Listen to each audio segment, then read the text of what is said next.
നമസ്കാരം. നന്നായിട്ടൊന്ന് വയറ്റിന്ന് പോയാൽ ഇന്നത്തെ കാര്യങ്ങളൊക്കെ ചെയ്തതൊന്നും ശരിയായി എന്നുള്ളതും, അതേപോലെ തന്നെ ഇന്ന് വയറ്റിന്ന് പോയിട്ടില്ല എന്നുണ്ടെങ്കിൽ രാവിലെ മുതലേ ഒക്കെ ഒരു ബുദ്ധിമുട്ടാണ്. ഒന്നും ചെയ്തിട്ട് അങ്ങോട്ട് ശരിയാവണില്ല, അല്ലെങ്കിൽ ഒരു ട്രാക്കിൽ കയറിയില്ല എന്നൊക്കെ പല ആൾക്കാരും നമ്മളെടുത്ത് വന്ന് പറയാറുണ്ട്. ഇത്രയും വലിയ ബന്ധമുണ്ടോ നമ്മളെ വയറും നമ്മളെ ബാക്കി കാര്യങ്ങളും, നമ്മളെ ദഹന വ്യവസ്ഥയും നമ്മൾ ഡെയിലി ചെയ്യുന്ന കാര്യങ്ങളും നമ്മൾ ഇത്ര വലിയ ബന്ധമുണ്ടോ എന്ന് നിങ്ങൾ ചിന്തിക്കുന്നുണ്ടാവും. നമ്മൾ വയറെന്ന് പറഞ്ഞിട്ടുണ്ടെങ്കിൽ നമ്മൾ സെക്കൻഡ് ബ്രെയിൻ എന്നാണ് പറയുന്നത്. അത്രത്തോളം വലിയ ബന്ധമുണ്ട് നമ്മുടെ വയറിലെ കാര്യങ്ങളും അതുപോലെ തന്നെ നമ്മൾ ബാക്കി ചെയ്യുന്ന കാര്യങ്ങളും നമ്മുടെ ശരീരത്തിൽ കാണിക്കുന്ന ഓരോ ലക്ഷണങ്ങളും ഓരോ ബുദ്ധിമുട്ടുകളും ഇതൊക്കെ നമ്മുടെ ദഹന വ്യവസ്ഥയുമായി ഒരുപാട് ബന്ധങ്ങളുണ്ട്. ഇതിനെ പറ്റിയിട്ടാണ് ഇന്ന് ഞാൻ പറയുന്നത്. ഞാൻ doctor Afiya അല്ലൂർ, senior consultant, doctor ബാസസ് homeo hospital, Pandikkad, Malappuram ജില്ല.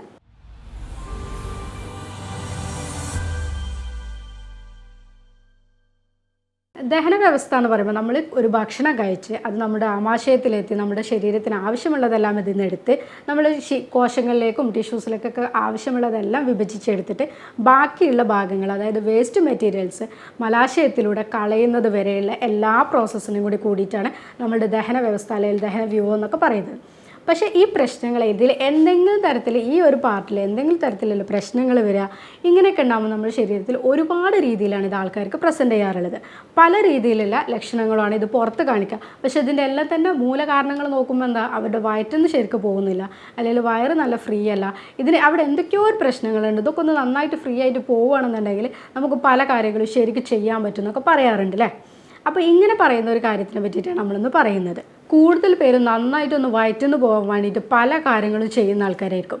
പല രീതിയിലുള്ള ഹോം റെമഡീസും അല്ലെങ്കിൽ കുറേ കാര്യങ്ങൾ അവിടെയും ഇവിടെയും കേട്ടതൊക്കെ ചെയ്യുന്നതായിരിക്കും.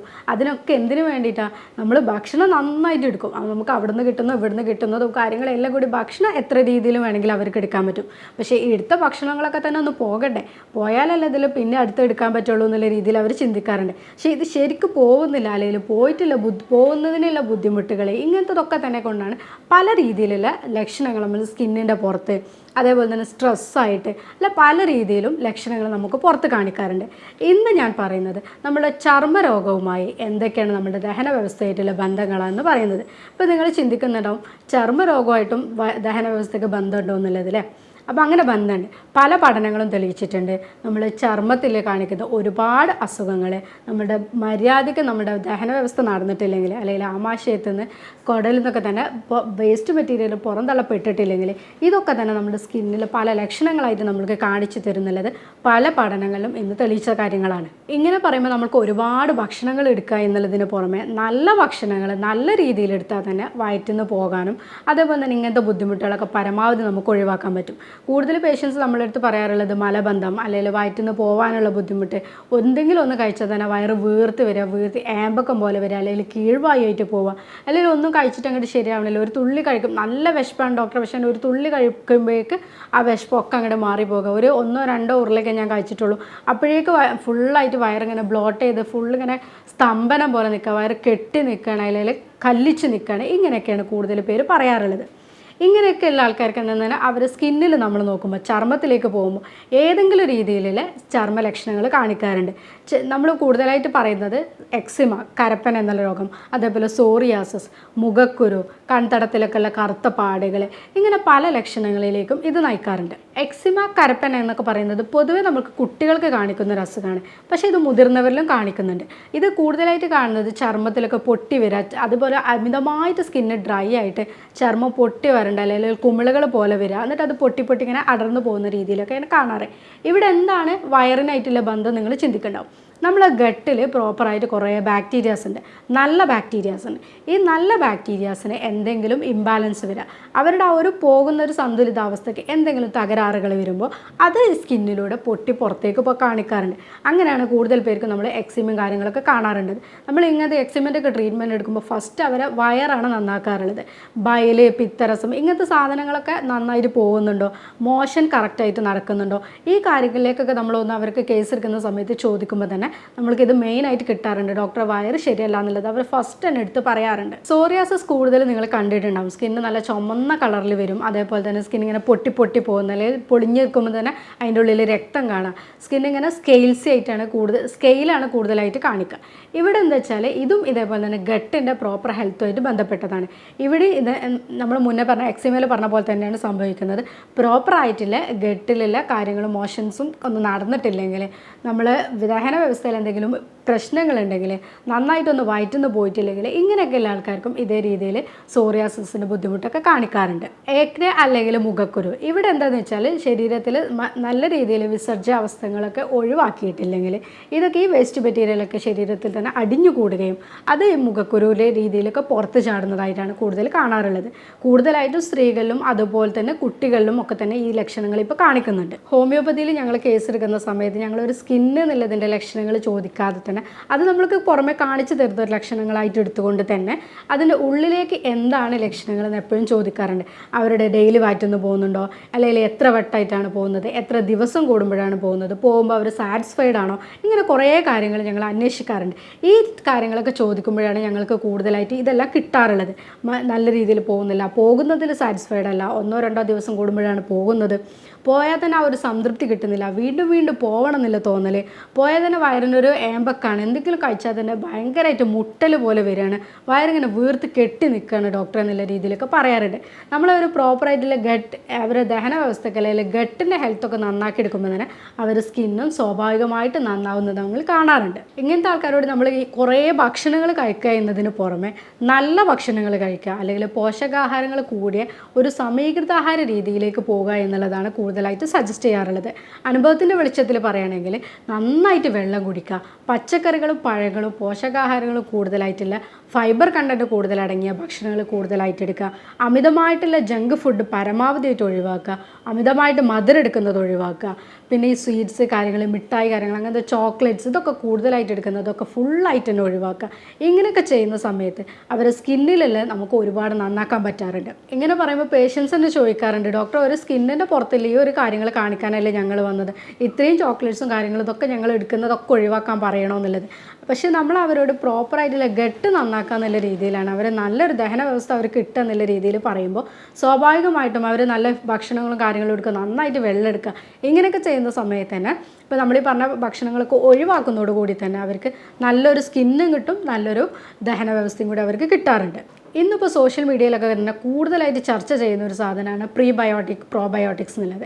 എന്താണെന്നുള്ളത് എല്ലാവർക്കും അറിയാം. കാരണം എന്താ വെച്ചാൽ നമ്മളെ ശരീരത്തിൽ, നമ്മളെ ദഹന വ്യവസ്ഥയിൽ, നമ്മുടെ ആമാശയത്തിലൊക്കെ തന്നെ ശതകോടിക്കണക്കിനോളം ബാക്ടീരിയകളുണ്ട്. ഇതിൽ നല്ലതുണ്ട്, അതേപോലെ തന്നെ ചീത്ത ബാക്ടീരിയകളുണ്ട്. നമുക്ക് നല്ല ബാക്ടീരിയകളാണ് നമ്മുടെ ശരീരത്തിലെ ഗട്ടിൻ്റെ പ്രോപ്പറായിട്ടുള്ള ഹെൽത്തിനും നമ്മൾ കഴിക്കുന്ന ഭക്ഷണങ്ങൾ ഡൈജസ്റ്റ് ചെയ്യാനും ഒക്കെ തന്നെ ഹെൽപ്പ് ചെയ്യുന്നത്. പെട്ടെന്നൊരു പനി വരിക അല്ലെങ്കിൽ അക്യൂട്ടായിട്ട് എന്തെങ്കിലും അസുഖങ്ങൾ വരുന്ന സമയത്ത് ഒരുപാട് ആൻറ്റിബയോട്ടിക്സോ അല്ലെങ്കിൽ എന്തെങ്കിലും അങ്ങനത്തെ മെഡിസിൻസൊക്കെ എടുക്കേണ്ടി വരുന്ന സമയത്ത് നമ്മൾ നല്ല ബാക്ടീരിയനെ കൂടി തന്നെ അത് തകരാറിലാക്കാറുണ്ട്. ഇങ്ങനെ വരുന്ന ആൾക്കാർക്ക് നിങ്ങൾ തന്നെ കണ്ടിട്ടുണ്ടാവും, പെട്ടെന്ന് ആൻറ്റിബയോട്ടിക്സ് ഒക്കെ കൂടുതൽ എടുത്തതിന് ശേഷമാണ് മലബന്ധം തുടങ്ങിയ ഡോക്ടർ അല്ലെങ്കിൽ കോൺസ്റ്റിപ്പേഷനാണ് അവരെന്നെ കൂടുതലായിട്ട് ഇപ്പോൾ ഈ ആൻറ്റിബയോട്ടിക്സ് ഒക്കെ എടുക്കുന്നതിൻ്റെ കൂടെ തന്നെ പ്രോബയോട്ടിക്സ് എഴുതി കൊടുക്കാറുണ്ട്. ഒരു സപ്ലിമെൻ്റ് ആയിട്ട് തന്നെ ഇപ്പോൾ ഇത് പോകാറുണ്ട്. ഞാനെന്താ വെച്ചാൽ ഇങ്ങനത്തെ എടുക്കുമ്പോൾ നമ്മൾ നല്ല ബാക്ടീരിയനെ കൂടി അത് തളർത്തുന്നുണ്ട്. ചീത്ത ബാക്ടീരിയനെ നശിപ്പിക്കാൻ വേണ്ടിയിട്ടാണ് ആൻറ്റിബയോട്ടിക്സും കാര്യങ്ങളും എടുക്കുന്നതുണ്ടെങ്കിൽ തന്നെ നല്ല ബാക്ടീരിയൻ്റെ അളവിനെ കൂടി അത് കുറക്കും. അങ്ങനെ ആകുമ്പോൾ നമ്മളിവിടെ ഈ പ്രോബയോട്ടിക്സും കാര്യങ്ങളൊക്കെ ഒരു പനി വന്നതിന് ശേഷം നമ്മൾ തന്നെ അറിയില്ല തൈര് കാര്യങ്ങളൊക്കെ കൂടുതലായിട്ടുള്ള ഭക്ഷണങ്ങൾ കൊടുക്കാനൊക്കെ പറയാറുണ്ട്. അവിടെയൊക്കെ തന്നെ ഇതാണ് ഉദ്ദേശിക്കുന്നത്. പ്രോബയോട്ടിക്സ് കൂടുതലായിട്ട് അടങ്ങിയ ഭക്ഷണങ്ങൾ എടുക്കുകയാണെങ്കിൽ നമ്മുടെ ശരീരത്തിലെ ബാക്ടീരിയസിനെ നന്നാക്കി എടുക്കാൻ പറ്റും. പ്രീബയോട്ടിക്സ് എന്ന് പറഞ്ഞാൽ ഈ പ്രോബയോട്ടിക്സിനൊക്കെ വേണ്ടിയിട്ടുള്ള നല്ല ഭക്ഷണങ്ങൾ കൊടുക്കുന്നതാണ് ഈ പ്രീബയോട്ടിക്സ് എന്ന് പറഞ്ഞാൽ. ഇവർക്ക് ജീവിതം കൊടുക്കുന്ന സാധനങ്ങളാണ് നമ്മൾ ഈ പ്രോബയോട്ടിക്സ് എന്നുള്ള പറയുന്നത്. പണ്ട് കാലങ്ങളിലൊക്കെ സുലഭമായിട്ട് കഴിച്ചിരുന്ന ഒരു സാധനമാണ് പഴങ്കഞ്ഞി എന്നുള്ളത്. അവർക്കന്ന് അതേ ഉണ്ടായിരുന്നുള്ളൂ. അതുകൊണ്ടാണ് അവർ അത്രത്തോളം അതിന് ഇമ്പോർട്ടൻസ് കൊടുത്തിരുന്നത്. രാത്രിക്കത്തെ ഭക്ഷണങ്ങൾ എന്തെങ്കിലും എടുത്ത് വെച്ചിട്ട് അതിലേക്ക് രാവിലെ 1-2 കുറച്ച് അച്ചാറ് ഒഴിക്കും, അതേപോലെ തന്നെ ഈ 2 സ്പൂൺ തൈര് ഉപയോഗിക്കും. അങ്ങനെ എടുക്കുന്ന ഇതാണ് ഏറ്റവും നല്ലൊരു പ്രോബയോട്ടിക്കായിട്ട് നമ്മൾ പറയുന്നത്. പഴങ്കഞ്ഞി നമ്മൾ എടുത്ത് വെക്കുക. അത് തന്നെ നമ്മൾ കുത്തരീൻ്റെ അരി അല്ലെങ്കിൽ മട്ടരി ഒക്കെ ആണെങ്കിൽ ഒന്നുകൂടി നല്ലത്. നമ്മളിപ്പോൾ ഉപയോഗിക്കുന്ന വൈറ്റ് റൈസിനേക്കാളും കൂടുതൽ നല്ലതാണ് പോളിഷ്ഡ് ആയിട്ടുള്ള നല്ല റൈസ് ഉപയോഗിക്കുകയാണെങ്കിൽ. അങ്ങനത്തെ അരിക്ക് നമ്മൾ അച്ചാർ, വീട്ടിലുണ്ടാക്കിയ അച്ചാർ തന്നെ, അതിൽ നമ്മളിപ്പോൾ അച്ചാർ എല്ലാവരും ഡോക്ടർ ഒഴിവാക്കാനല്ലേ പറയുന്നതെന്ന് ചോദിക്കരുത്. കടുക്, നല്ലെണ്ണ ഇതൊക്കെ ഉപയോഗിച്ചിട്ടുള്ള വീട്ടിലുണ്ടാക്കുന്ന നാരങ്ങ ഒക്കെ അച്ചാറാണെങ്കിൽ നല്ലതാണ്. ഈ അച്ചാർ ഒരു സ്പൂൺ ഉപയോഗിക്കുക. അതേപോലെ തന്നെ അധികം പുളിയില്ലാത്ത തൈര്, ഇതൊക്കെ ഉപയോഗിച്ചിട്ട് നന്നായിട്ടൊന്ന് കഞ്ഞി കുടിക്കുകയാണെങ്കിൽ രാവിലെ തന്നെ നമ്മൾ ഗട്ടിന് വേണ്ടി നല്ലൊരു ഫുഡ് നമ്മൾ കൊടുത്തു. അത് കഴിഞ്ഞിട്ട് നമുക്ക് കുറച്ച് കഴിഞ്ഞിട്ട് മോര് വെള്ളം നന്നായിട്ട് കുടിക്കാം. മോര് വെള്ളം നമുക്ക് എടുക്കുന്ന രീതിയിൽ എത്ര എടുക്കാം. പിന്നെ ഇപ്പോൾ ഒരു ബീട്രൂട്ടിൻ്റെ കാവാസ് എന്ന് പറയുന്നുണ്ട്. ഇതെങ്ങനെയാണെന്ന് വെച്ചാൽ നമ്മൾ ബീട്രൂട്ടോ ക്യാരറ്റോ എന്തോ ആയിക്കോട്ടെ നിങ്ങൾക്ക് കൂടുതലായിട്ട് ഇഷ്ടമുള്ളതെന്ന് വെച്ചാൽ ഉപയോഗിക്കാം. അത് നമ്മൾ ഗ്ലാസിൻ്റെ ടിൻ തന്നെ ഉപയോഗിക്കണം. നമ്മൾ മറ്റേ സ്റ്റീല് അല്ലെങ്കിൽ അതേപോലെ തന്നെ പ്ലാസ്റ്റിക് അങ്ങനത്തെ കുപ്പികളൊന്നും ഉപയോഗിക്കരുത്. ലിഡും ഗ്ലാസിൻ്റെ തന്നെ ആവാൻ വേണ്ടിയിട്ട് ശ്രദ്ധിക്കുക. എങ്ങനെ ഈ ബീട്രൂട്ട് ഇതൊക്കെ തന്നെ കട്ട് ചെയ്തിട്ട് ഈ ഒരു ബോട്ടിലിട്ട് വെക്കുക, ജാറിലിട്ട് വെച്ചിട്ട് കുറച്ച് വെള്ളവും എടുക്കുക. അതേ കൂടെ തന്നെ നമ്മൾ 1-2 ടീസ്പൂണ് ഇന്ദുപ്പാണ് ഒന്നും കൂടി നല്ലത്. അല്ലെങ്കിൽ നമ്മൾ സാധാരണ റോക്ക് സാൾട്ട് ഉപയോഗിക്കാം. ഇങ്ങനത്തെ ഉപ്പും കൂടി ഇട്ടിട്ട് ഇത് നമ്മളൊരു 7 ദിവസത്തോളം അടച്ചു വെക്കാം. ഇത് 1-2 ദിവസം കഴിയുമ്പോൾ ഒന്ന് ഷെയ്ക്ക് ചെയ്യണം. അതേപോലെ തന്നെ നമ്മൾ അധികമായിട്ട് വെയിൽ കൊള്ളാത്ത രീതിയിൽ സ്ഥലങ്ങളിൽ വെക്കുക. പകൽ സമയത്ത് ഒന്ന് ജനലിൻ്റെ അടുത്തേക്ക് വെക്കുകയാണെങ്കിൽ കുഴപ്പമില്ല. പക്ഷേ ബാക്കിയുള്ള സമയത്തൊക്കെ ഡാർക്ക് ഷെയ്ഡിൽ തന്നെ വെക്കാൻ വേണ്ടിയിട്ട് ശ്രദ്ധിക്കുക. 7 ദിവസം കഴിഞ്ഞാൽ നമുക്കിതിൻ്റെ ഈ ഒരു ലിക്വിഡ്, ഇതിൻ്റെ കിട്ടുന്ന ഒരു മിശ്രിതം ഉണ്ടാവും, അത് നമുക്ക് ഉപയോഗിക്കാം. ഈ ബീട്രൂട്ട്, ക്യാരറ്റ് ഇങ്ങനത്തെ സാധനങ്ങളൊക്കെ നമുക്ക് സലാഡായിട്ടോ അല്ലെങ്കിൽ ഭക്ഷണത്തിൽ വേറെ രീതിയിൽ നമുക്ക് ഉപയോഗിക്കാൻ നല്ലതാണ്. ഇത് ഡെയിലി രാവിലെ കഴിക്കുകയാണെങ്കിൽ നല്ലൊരു പ്രോബയോട്ടിക് ആയിട്ടുള്ള ഒരു ഡ്രിങ്കാണ് നമ്മൾ എടുക്കുന്നത്. വെയിറ്റ് ലോസിന്, അതേപോലെ തന്നെ ഈ ഗട്ടിൻ്റെ പ്രോപ്പറായിട്ടുള്ള ഹെൽത്തിന്, നന്നായിട്ട് വയറ്റുന്നു പോകാൻ ഇതിനൊക്കെ തന്നെ ഇത് ഹെൽപ്പ് ചെയ്യും. പ്രോബയോട്ടിക്സ് ഒക്കെ എടുക്കുന്നതോട് കൂടി തന്നെ നമുക്ക് വയറിൻ്റെ ഒക്കെ നന്നായിട്ടുള്ള ശോധനക്കും അതേപോലെ തന്നെ ഗട്ടിൻ്റെ ഹെൽത്തൊക്കെ നന്നാക്കാൻ വേണ്ടിയിട്ടും എടുക്കാൻ പറ്റുന്ന സാധനങ്ങളാണ് ജിഞ്ചർ ടീ. നമുക്ക് ഇഞ്ചൊക്കെ ഇട്ടിട്ട് ചെറിയ രീതിയിൽ ചായ കുടിക്കാം. അതേപോലെ തന്നെ മിൻറ്റിൻ്റെ, നമ്മൾ പുതിനൻ്റെ ഒക്കെ ഇട്ടിട്ടുള്ള ചായ, ഇതൊക്കെ നമുക്ക് ഇടയ്ക്കിടയ്ക്ക് നമുക്ക് ഗ്യാസിൻ്റെ പ്രശ്നങ്ങൾ, അതേപോലെ തന്നെ വയറ്റുന്ന ശരിക്കും പോവാത്തവർക്ക്, ഈ കോൺസ്റ്റിപ്പേഷന്, ബലബന്ധം ഇങ്ങനെയൊക്കെ ബുദ്ധിമുട്ടുന്ന ആൾക്കാർക്ക് ഇതൊക്കെ തന്നെ ഹെൽപ്പ് ചെയ്യാറുണ്ട്. പ്രോബയോട്ടിക്സ് നമ്മളെ ദഹനം നന്നാക്കാൻ നല്ലതാണെന്ന് പറഞ്ഞില്ലേ.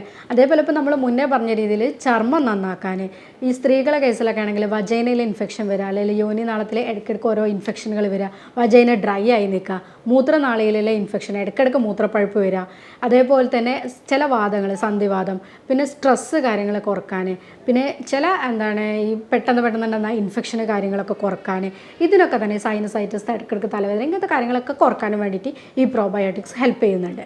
ഇങ്ങനത്തെയൊക്കെ നല്ല ഭക്ഷണങ്ങൾ നമ്മൾ ഒരുപാട് എടുക്കുന്നതോടുകൂടി തന്നെ ഈ ബാക്ടീരിയകളെ നശിപ്പിക്കുന്ന ഭക്ഷണങ്ങളായിക്കൊണ്ടില്ല ജങ്ക് ഫുഡ്, കോള, പെപ്സി ഇങ്ങനത്തെ സാധനങ്ങളും അമിതമായിട്ടുള്ള ഷുഗർ കാര്യങ്ങളൊക്കെ തന്നെ പരമാവധി ഒഴിവാക്കാനും കൂടി ശ്രദ്ധിക്കണം. ഒരു ഭാഗത്ത് നമ്മൾ നന്നായിട്ട് പ്രോബയോട്ടിക്സും ഭക്ഷണങ്ങളും കാര്യങ്ങളും ശ്രദ്ധിക്കുമ്പോൾ അതിന് ഓപ്പോസിറ്റായിട്ട് ഇപ്പുറത്ത് ഇത്രയും രീതിയിലുള്ള ഭക്ഷണങ്ങൾ എടുക്കുമ്പോൾ ഇത് തമ്മിലൊരു മ്യൂച്വലായിട്ട് പോവില്ല. അപ്പോൾ നമ്മൾ നല്ല ഭക്ഷണങ്ങൾക്ക് ഇമ്പോർട്ടൻസ് കൊടുത്തുകൊണ്ട് തന്നെ മറ്റ് ഭക്ഷണങ്ങൾ നമ്മൾ കൂടുതലായിട്ട് ഒഴിവാക്കാനും കൂടി ശ്രദ്ധിക്കുകയാണെങ്കിൽ നല്ല രീതിയിലുള്ളൊരു ദഹന വ്യവസ്ഥയും അതുപോലെ തന്നെ നമുക്ക് നല്ല രീതിയിലുള്ളൊരു ചർമ്മം കിട്ടും.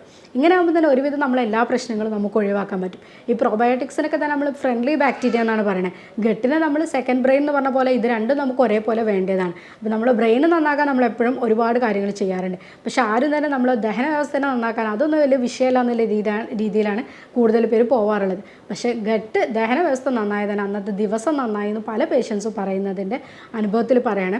എപ്പോഴും നമ്മൾ ആ ഒരു കാര്യങ്ങൾ നന്നാക്കാൻ വേണ്ടി ശ്രദ്ധിക്കുക. രാവിലെ തന്നെ നല്ല രീതിയിൽ ചൂടുവെള്ളം കുടിച്ചിട്ട് നമ്മൾ രാവിലത്തെ ഒരു നന്നാക്കുന്ന സമയത്ത് തന്നെ നല്ല രീതിയിൽ മോഷണം കാര്യങ്ങളും അന്ന് നടക്കും. ഇപ്പോൾ നമ്മൾ പറഞ്ഞ ജിഞ്ചർ ടീ, പുതിന അങ്ങനത്തെ കാര്യങ്ങളൊക്കെ വെച്ച് നമുക്കൊന്ന് നന്നാക്കാം. നമ്മൾ തലേന്ന് കഴിക്കുന്ന ഭക്ഷണങ്ങളൊക്കെ ഇപ്പോൾ ഈ പഴങ്കഞ്ഞി കാര്യങ്ങളൊക്കെ ഉണ്ടെങ്കിൽ നമുക്ക് രാവിലെ തന്നെ വയറ്റുന്ന് പോകാനും കാര്യങ്ങളൊക്കെ ഒരുവിധം സമാധാനമായിട്ട് നടക്കുകയും അന്നത്തെ ദിവസം തന്നെ നല്ല രീതിയിൽ കിട്ടുകയും ചെയ്യും. ഞാൻ ഇതുവരെ പറഞ്ഞ കാര്യത്തിൽ നിങ്ങൾക്ക് എന്തെങ്കിലും സംശയമോ അല്ലെങ്കിൽ ഇതിനെപ്പറ്റി കൂടുതൽ എന്തെങ്കിലും നിങ്ങൾക്ക് അറിയാനുണ്ടെങ്കിൽ താഴെ കൊടുത്ത വാട്സപ്പ് നമ്പറിൽ നിങ്ങൾക്ക് കോൺടാക്ട് ചെയ്യാവുന്നതാണ്. സ്നേഹത്തോടെ doctor Afiya Alur, senior consultant, doctor Basils homeo hospital, Pandikkad, Malappuram ജില്ല.